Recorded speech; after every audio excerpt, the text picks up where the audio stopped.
of the way it is spread.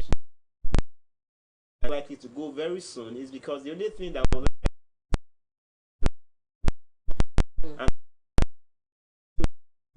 likely we're going to be able to stop it because it's being spread by rats, and the rate at which rats grow and multiply, it's not likely you're going to be able to contain it that easily. But why is it difficult to actually get vaccines for it? Well, vaccines involve a lot of technology to produce vaccines. There are so many diseases that don't have vaccines yet. It's a virus. So, but you can be sure that investigations are still being made to ensure that the vaccine is discovered. But do you see the federal government or even medical practitioner bodies investing in research to actually have a vaccine for Lassa? Because it appears to be a major problem in Nigeria. We are learning that in a particular state, in Kano State, a pregnant woman allegedly died and, of course, infected others, about 3 other people, which is still under investigation, as the case may be. But really, what can be done? Should there be more investment? Do you see the government investing in research to get this vaccine? Or we wait for the international community, as usual, to produce it and we use it? Well, to answer this question practically,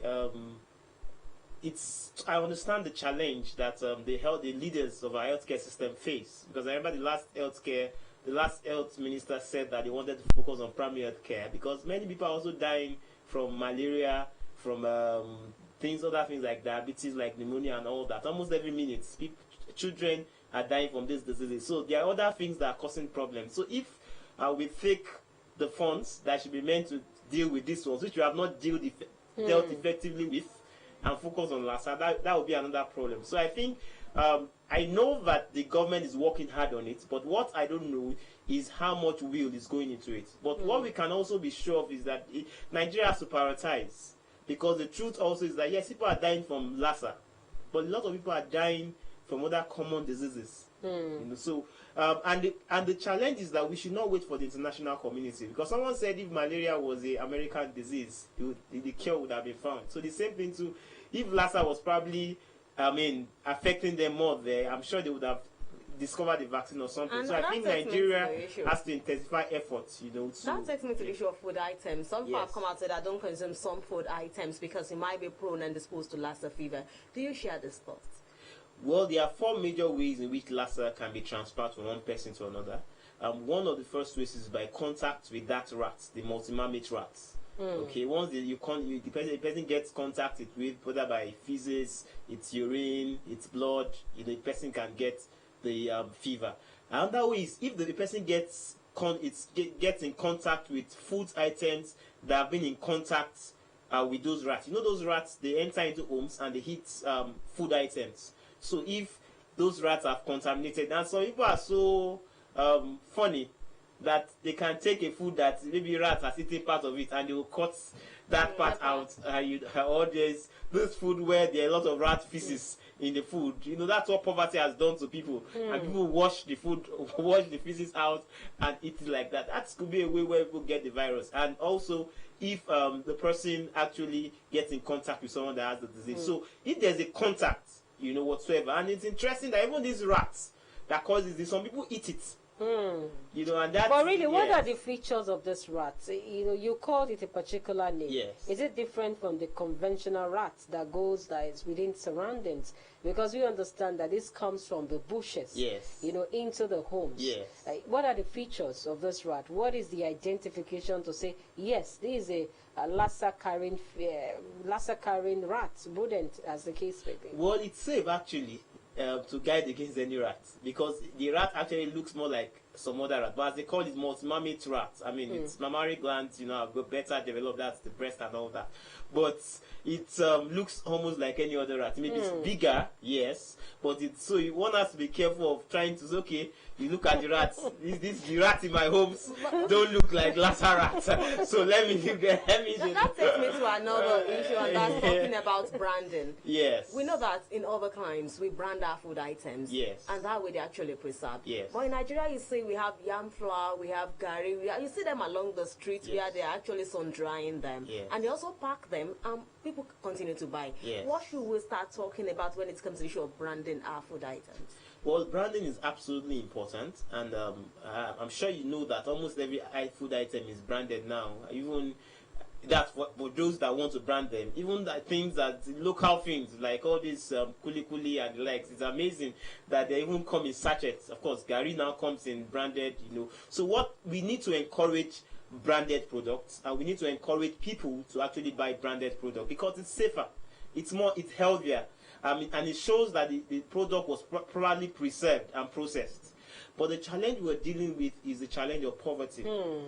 Because the truth is that when people invest money in branding their products, it increases the price of the product. And now that people are still complaining of the amount rice is being sold, and some other things, it's likely that the branded cost will be more. Because I know rice comes in different packages, even smaller packages. So that's the challenge. But I think we need to the market to actually inspect, like medical doctors, or say that from the Ministry of Health, say what are you selling? How well are you actually preventing people from contacting some germs through all these your products? Yes, they are. It's just that Nigeria is a country where we have a lot of things written well on paper, but in practice they don't really exist. I mean, the environmental health specialists that actually come from the ministry and inspect people's products. It's just that many times these laws are not being enforced. For example, there is no reason why people should sell this cassava gari and everything is exposed. And people even go to the market, take their hand, and put it. There are likely chances that such food items will be infected. But these things are in place, but the challenge is legislation and ensuring that people that don't follow these policies are actually penalized. Those are the things I know are not currently in place. Well, what precautionary measures can be taken to avoid Lassa fever? Yes, I think it's a very good question because what I want to encourage people is that Nigeria is one country where you need to take responsibility for yourself first.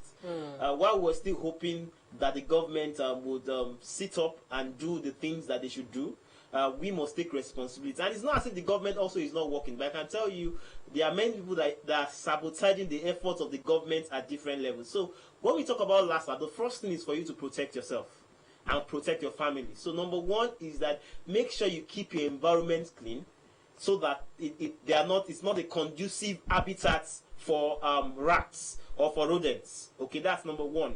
Number two is that make sure you try to protect your home, to make sure that you seal every holes there so that rodents can't come into your home. And for those that kill rodents, it's also not bad, but make sure that if you get those rodents killed, don't use your hand to touch it, pick them. That could be a source of a contamination. Another thing you must also avoid is that when we store food items, let's store them in rodent sealed containers. Don't just put your food item in a place where the rodents can easily come and eat out of it. And when you also see foods that have been contaminated by rodents, just leave it alone. It's very, very important. Don't try to touch it at all. Okay? Then it's also important that when you notice any sign, that any suspicious sign, I think the challenge with Lassa fever, it's that the initial signs actually look like any common disease, like malaria, common cold and all that. I mean, things like fever, headache, cough, chest pain, sore throat, abdominal pain, nausea, vomiting, things that you would not suspect to be. But the truth is, I think the major encouragement is when people are sick, let them go to the hospital or a proper health center so that they can do proper tests for them and they can be properly treated. What about those like bushmeat, like the bush rats or sort of bushmeat actually for consumption? There are times they tell people that at owner's risk. So if you're going to take all those bushmeats and bush rats and all that, you are taking it at your risk. But you think boiling point doesn't apply that if I cook well, then definitely nothing happens? Yes, actually, it actually reduces the risk by boiling. But to what temperature do you want to boil it? That's the question. And how long? And are you sure the heat will get into all the parts of the animal? So it's actually very dicey and it's actually a risk. So you are saying in essence that there should be no self-medication here. Yes. If you have any signals or symptoms, they should actually go to any clinic. That's the best. It's just that, as I said, I'm someone that loves to be practical. Most of our primary healthcare centers may not be working as optimally as it should be, and a lot of people, when they even work, they may not be able to afford services. So a lot of people do self-medication. But the truth is that it should be discouraged, because one of the things that have affected people is that they start treating themselves. Then after a long time, when they don't improve, they now come to the hospital. By that time, the infection has gotten to a severe, and probably the person would have spread it to everybody. So this is where the government comes in. What the government can help us here is to ensure that all our primary health care centers are working effectively, so that those that cannot afford private hospitals can actually access care at an affordable price. We must say thank you so much to Dr. Adele Babanresa. He's a health expert, and we've been looking at fresh Lassa fever outbreak. And we hope that some of the things, suggestions that he's brought on the table this morning will begin to work out, and of course have our primary health care centers really equipped for people to actually go there and assess medical services, as the case may be. It's a peg here from Ibadan Studios. My name is Bolabo Timosko. Hope you have actually gained from all of our programs today on AM Cafe. Till tomorrow when we come your way again, I am Anu Akomolafe. Do have a very productive day.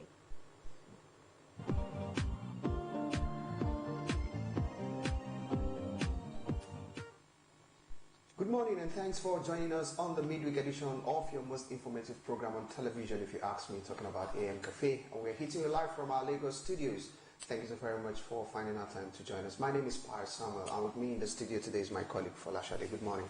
Good morning. How are you? I'm good. You're looking radiant and taking away. Thank you very much. Well, it's a pleasant Wednesday morning, right. And the Hamilton is back.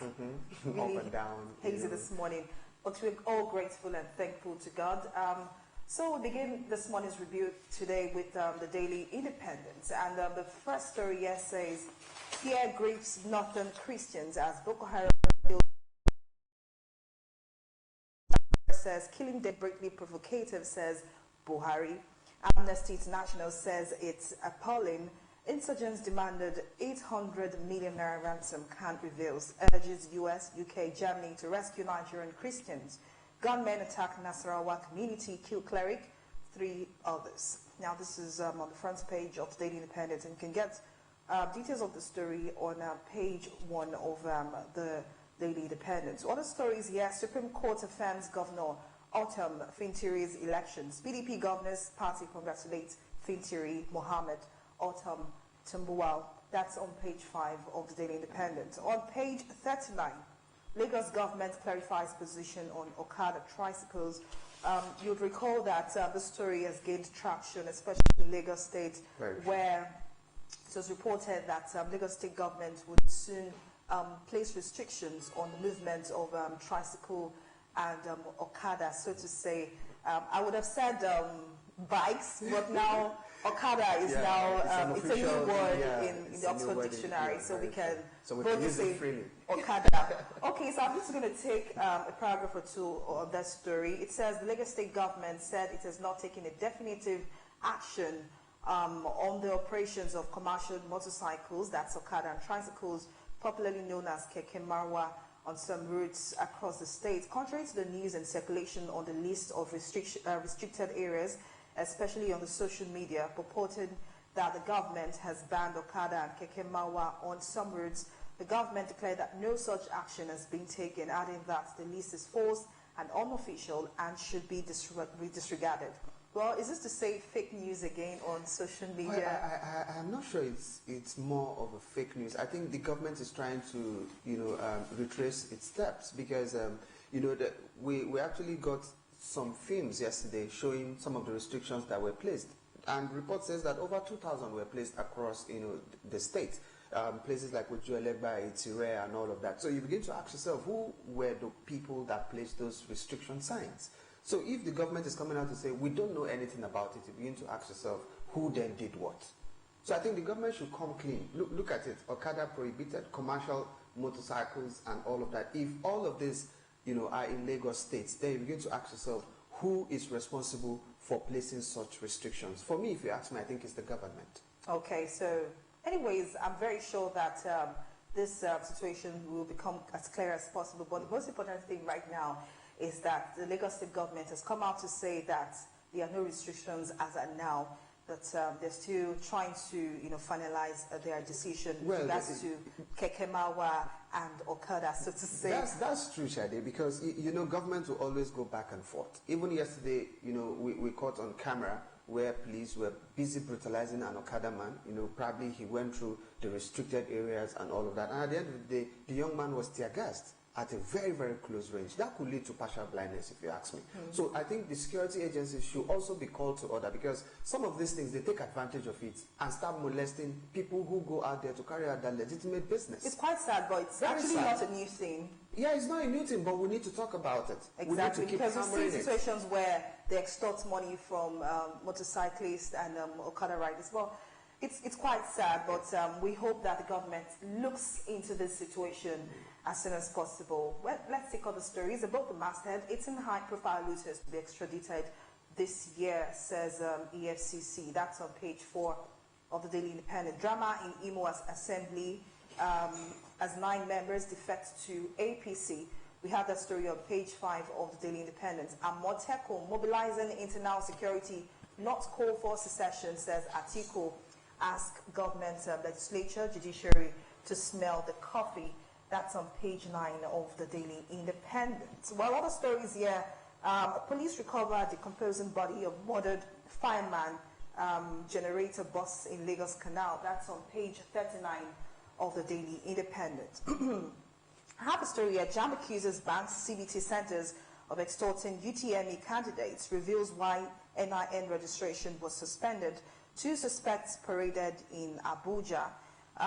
That's on the front page of the Daily Independent, and you can find all the details of the story on page 4 of the Daily Independent newspaper. But this story to me is really not surprising, because we as Nigerians, we are good at, you know, the rush approach to things. Right. I mean, if you know that you need to give them a special registration, that's the NIN registration, why didn't JAMB ensure that they do this registration before? For example, those who will take the examination in 2021 should begin their registration now to avoid rush. That's very true. You know, this last minute rush and all of that is part of our, let me not say our DNA, but it's part of us. You know, when you have the opportunity, a long-term opportunity to carry out stuff, you want to wait till the dying minute. I remember when the BVN was also introduced. You know, a lot of people never paid attention, but when it was like 2-3 days to the end of it, everywhere was flooded. So I think we should imbibe this culture of trying to, do things at the appropriate time, so that we will not end up falling victims of extortion and all of that. All right, so let's take stories on the front page of the Punch newspaper. Very quickly, some stories making the rounds on the front page of the Punch newspaper this morning. PFA invests 7.40 trillion naira in FG security infrastructure. Subsidy may rise as fuel marketers demand higher margin. Page 29. Khan laments Amnesty International protest as Boko Haram execute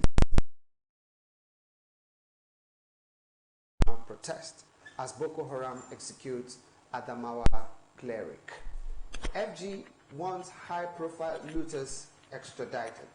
That story is on page 16 of the Punch newspaper. And beside the masthead, Lassa fever kills 2 Kano doctors. Ondo death toll rises. Supreme Court upholds Otom Fintri victories. Page 20 of the Punch newspaper.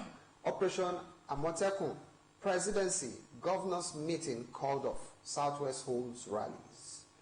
Villa meeting holds Thursday. Police stop protest in Lagos. Soyinka slams Balarebe over anti-Amotekun comment. We mustn't remain silent to please oppressors, says Atiku. All of these on pages 2 and 16 of the Punch newspaper. And there are picture stories there of the rally that took place in Ekiti, Oyo, Oshun, and Lagos. Now below the picture story, 3 headsmen arraigned for destroying Ekiti farms with cows. 3 headsmen arraigned for destroying Ekiti farms with cows. Dismembered body of billionaire found in Lagos forest. Dismembered body of billionaire found in Lagos forest. Stakeholders rise, 29 members panel to resolve Kwara Saraki's dispute. All right, these are some of the stories making the rounds on the front page of the Punch newspaper. Now, the Nation newspaper continues with the story on Amotekun. No going back rallies rock Southwest states. We have a picture here tagged Ekiti pro at Amotekun protesters in Ado Ekiti yesterday. Now, Shoyinka is cited here. He said the midwives of Amotekun have repeatedly acknowledged that there is only a contribution towards a crisis of escalating proportions. Other states should be encouraged to emulate, not misread such initiatives. Well, we also have a group of protesters here, Tibado, backers of Amotekun during their rally yesterday. Now, there's the writers to the story says Ibadan, 78 groups, others rally for security outfits. NANS will close schools. Akure, we won't abandon our people. Ado Ekiti, outfits not against any group. Oshobo, its response to security challenge. Fasomi seeks amicable solution. In Abeokuta, 14 pressure groups, others the federal government back outfits. Wow, this is quite large. Now, you can find the stories on page 7, 8, 18, 20, and 48 of the Nation newspaper. Now, quickly, this story on Amotekun, so to say, is beginning to gain traction. I mean, it's everywhere. Even someone said that maybe Oxford Dictionary should add Amotekun because it's now the popular word right now since January. But beyond this, the Southwest states are saying that they need a local security outfit. But the North seems to be like the loudest, agitators or protesters against, the Amotekun, that's the Southwest security outfit. But this story is playing out. But an average security expert will still say that the confidence in the government is still what the people want, whether local or federal. Everyone wants to feel safe and secured wherever they are in the country.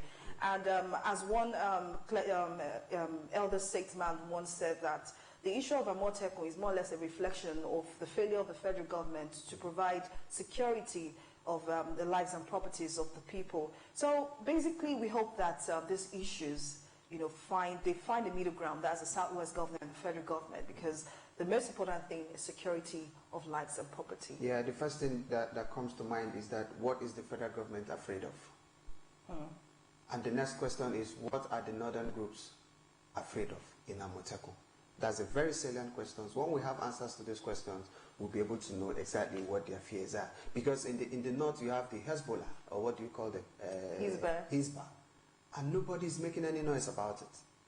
Nobody is saying they are illegal. They carry out arrests, they do all their stuff. Nobody is talking about it. So you begin to ask yourself, what are they really afraid of as far as Amotekun is concerned? They should come out and tell Nigerians, then we can find a common ground. All right. On page 40, we have Ibadan others. We've not settled with Olubadan. Our crowns intact. You can find a story on page 40 of the Nation newspaper. Dizani Koko Olojeme, top EFCC's watch list, February 14 is anti-graft day. You can find a story on page 8 of the Nation newspaper. Now, Khan kicks as Boko Haram kills Adamawa pastor. Buhari condemns killing. Well, beyond condemnation, Nigerians want solutions to these killings.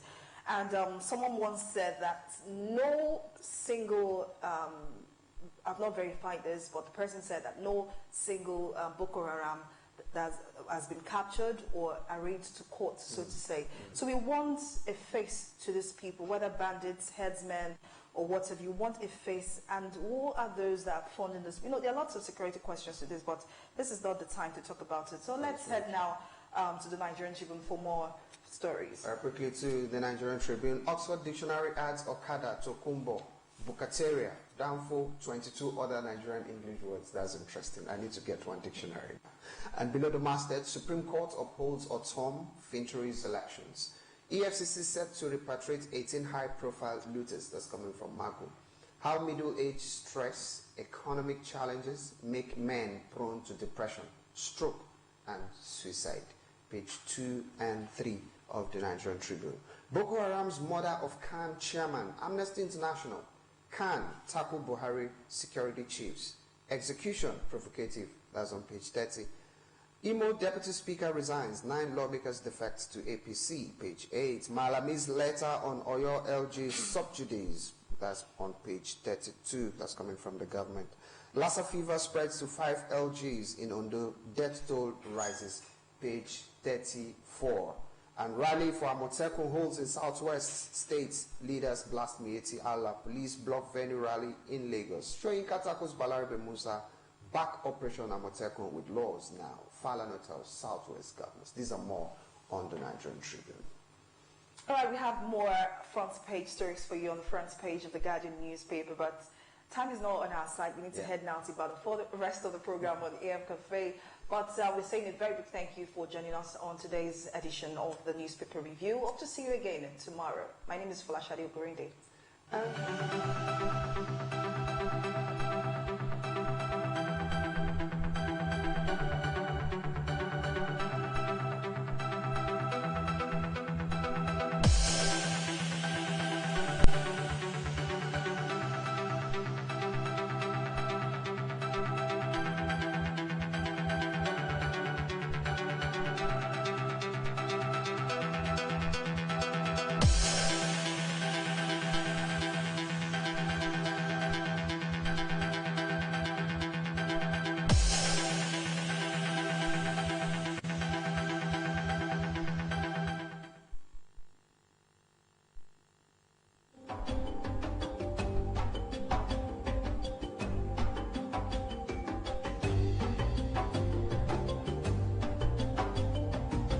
Impact Africa Television. Explore, entertain,